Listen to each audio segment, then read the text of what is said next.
Hello and welcome to another chat with me. Today's conversation, I'm wanting to talk about why science can't have all the answers. Now, the main reason I want to bring this into the conversation is because of the term evidence-based. It is used heavily in the health industry, and I believe there is actually a negative side to practitioners who claim to be evidence-based. And I've been on the receiving end of being ignored, made to feel like my body was wrong, my responses were wrong by a practitioner who was claiming to be evidence-based. And that is my biggest concern. I would rather the conversation be client-based, evidence-informed. And it might feel subtle, but it is actually a very big difference. When we are evidence-informed, it means, yes, we can be using the science. And I'll discuss a little bit more about why that can't be our whole image and focus, particularly in treatments, particularly chronic pain treatments, but along a huge spectrum of health issues. That if we only solely focus on science, we forget the person sitting in front of us. And that is my biggest concern when we use the term evidence-based, is that we forget the person sitting in front of us. And let's be mindful, I sit on a spectrum of spiritual consciousness, along with having trained in the science background with my master's degree in nutrition. So, across the board there, and my massage was science-based. My early education was science-based with human movement, which is now commonly called exercise science. So, as I said, there is, I believe, a very big problem with practitioners who sprout that I am evidence-based. Because I have been on the receiving end of being told my body isn't responding right and all of those kind of things. And I do believe it actually hinders the capacity for us, possibly as a receiver of treatment, to be heard about our experience if we are seeing someone who is heavily evidence-based. As I said, I would love to see this language changed to client-based. That is, the person sitting in front of us is the most important person, and evidence-informed. That is, taking the evidence. And as I said, part of the problem with being evidence-based is that not all research is going to fit everyone sitting in front of you. And I've had this conversation with clients before as well. So it's not that I keep this to myself, because the reality is, unless your client meets every aspect of that methodology and participant inclusion, you can't actually guarantee that product, service, practice is going to actually help them in the way that it is perceived. This has been part of the biggest problem in science when we've avoided using women because of their hormones. A lot of women now receive pharmaceuticals based on men, and we are not men. We function differently. Our hormones do act differently. And that is why they had to bring in the rule that women had to be included in research for that very reason. Because we're not small men. We're not, so from that standard, a lot of women are on blood pressure medication, heart medication, all of that kind of stuff designed and tested on men, but not women. And then women have different outcomes and different responses, and then it's like, oh, but the evidence says.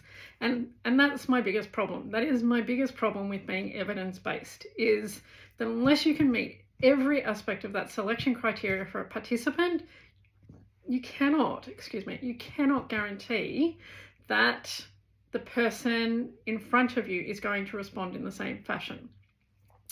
And hence, as I said, we can open a broader conversation when we are client-based, and we can hear their experience, we can hear their response, we can take that on board and go, okay, if that didn't react in that way, maybe something else will, and again, a lot of science, as we know, is done on research experiments all of those kind of things. And that's the other reason that we can't solely rely on science, and why science will never have all the answers, is because there is like 8 billion people on the planet, and we might have similar physiology, but that doesn't mean that we're all going to react in the same way.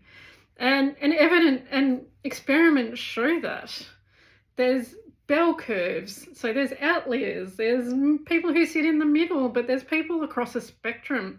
And it's the same when you see, research that, metadata and all of that kind of stuff, where you've got a points graph which has a central median line and then points on either side showing you where their results sat and why some are excluded and skewed and all of this kind of stuff.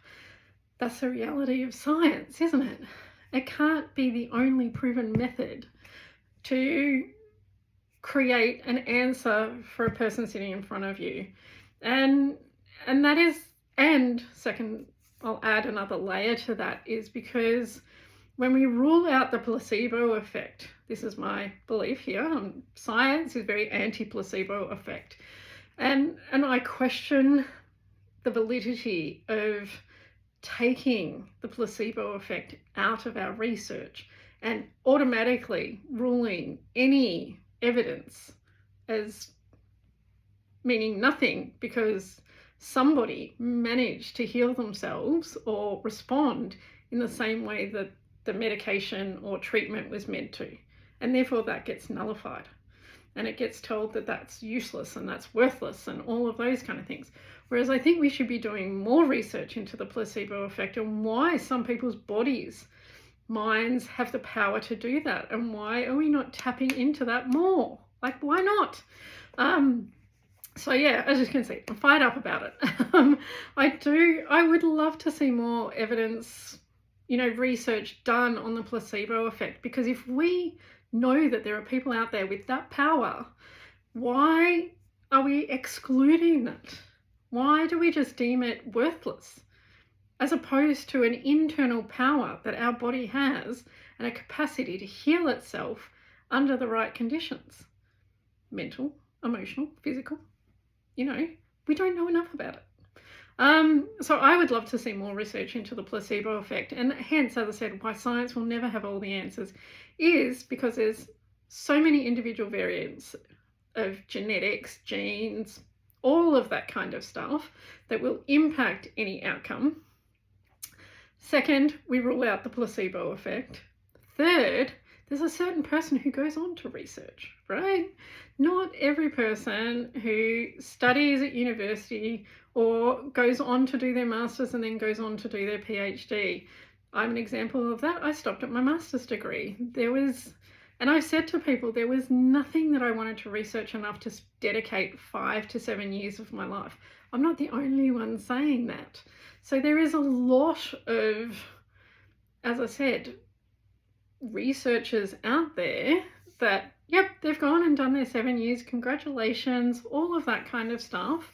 I'm not anti the researchers here, I'm just anti the capacity of our research and science, heavily focused industry, Western medicine, and all of that kind of stuff, because we do actually rule out a whole segment of health and healing because of it. As a slowly, like there are some books about why woo-woo works, that is actually a title of a real book. We're also starting to see energy psychology with EFT practitioners and a lot of research coming out through that.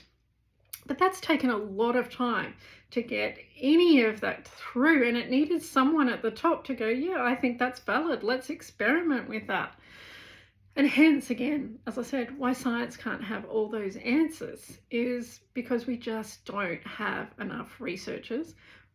Second to that, so another layer here, is funding.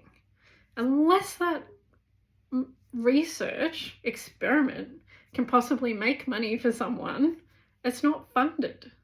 And so we create limitations around what gets researched, what doesn't get researched, who gets money, who doesn't get money, and therefore there's biases left, right, and centre. Now, research is meant to tell you at the end about people who might be biased in their research because they're being paid by someone, influenced by others. Often you will read that there was no conflict of interest at the end of a research paper. And yet I have seen time and time again, particularly with vegans and eggs and meat and dairy and all of that, that they can dive into that person conducting that research and go, there's actually conflict here, conflict here, conflict here. And yet they'll honestly say at the end of their paper they had no conflict of interest. So how trustworthy that is, again, you've got to take that into consideration. So it's, yeah, as I said, so much there around why science will never have all the answers. And if we actually are only relying on science for our answers, I believe, again, my opinion, not everyone's going to have their own thoughts on this topic, will never provide us with a full picture of, what's possible. As I said, because we're excluding the placebo effect, we deem that null and voiding of evidence. We're not interested enough in it from that standpoint, and hence, as I said, limitations around our ways of getting evidence.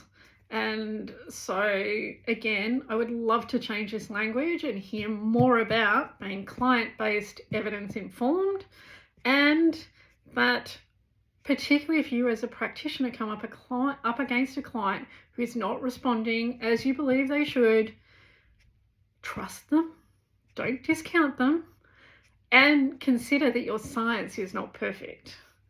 So this one's a short and sweet one kind of today, but I was really, as I said, there's health symposiums going on and all of that kind of stuff around at the moment. This later half of the year, there's a few coming up and all of that. And so I'm seeing the word evidence-based more, and someone spruiking that that's the way to, that's a sign of a good practitioner and all of those kind of things. So I'm just adding this layer for you to consider, both as a practitioner and potential client, why somebody who is pushing the agenda of being evidence-based may or may not be your best practitioner.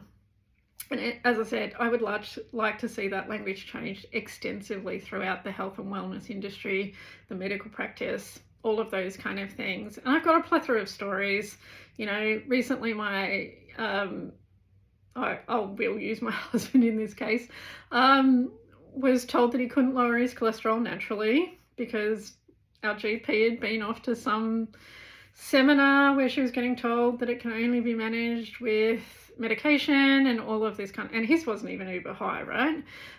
She was consistently trying to get him onto medication and all of those kind of things. And we know, like, as a nutrition scientist, in the background, a nutrition practitioner, right? That we've got a lot, in this case, of evidence to prove that food can shift and change your cholesterol. And she was basically poo-hooing all of that, right? Because it didn't meet the agenda of the, webinar, conference, all of that kind of stuff that she went to. And hence, as I said, with my background, went into it. We changed a couple of things, dietary-wise, brought in some stuff, and he dropped it, quite extensively. He was consistent with my suggestions, all of that kind of stuff. And I don't need to go into them from that standard, but we managed to do it without medication, was basically the core of that conversation. So, and hence why the other part of science can be biased to a medication, to a narrative, to all of that kind of stuff for their needs to be met. So doctors, we know, prescribe pharmaceuticals in the belief that they're going to help you without the consideration or some consideration of the side effects and why most people stop taking them. And we typically in the Western world are not very big on lifestyle medicine. We typically are much bigger on the pharmaceutical side. And then they wonder why people choose not to see doctors or choose not to take their medication or are happy for them to feel terrible and, you know, all of that kind of stuff. So, and again, you know, myself as a receiver of low iron, you know, low ferritin status, you know, was told we don't need to do anything about that. And I was like, no, that's not okay. That's not okay. And took supplements to increase my iron and all of that kind of stuff. So knowing how important iron is for thyroid function, other health, you know, implications from immune status, you know, all of that, just energy fatigue, concentration, all of that kind of stuff. We know how important iron is for the brain. And to be told that that wasn't actually anything that we needed to worry about because I fit it into so-called normal range, barely. So hence why I'm saying science doesn't have all the answers. Learn to trust your body a little bit more. Learn to ask your practitioners some more questions. And if you don't fit into that nice little bell curve of averages, you are not the problem. Science is. So I'm going to leave it there, and I'd be curious to hear some views on this, which side you're on. And this isn't about being all or nothing. As I said, I have a bit of woo in me and I have a bit of science in me, and I'm happy to sit somewhere in there depending on what shows up in front of me. I don't rule anything out, and I don't rule, you know, so, but I'm not dogmatic about anything either. And hence, as I said, it's not to say that science doesn't work, it does, but it's not the only way forward. So again, consider the broader spectrum of the conversation around someone who becomes uber science and forgets you, the person sitting in front of them. And as I said, if you're a practitioner, become client-based over evidence-based. Is my suggestion when it comes to dealing with patients that don't or aren't responding the way you expect them to, because, you know, so-called evidence has said that they should. So, as I said, opening up potentially a can of worms here, but I'm all good with that. Everyone's going to have their viewpoints. I'm allowed to have mine. You're allowed to have yours. And so long as we can have an open discussion about it, I think it's a great idea. Okay.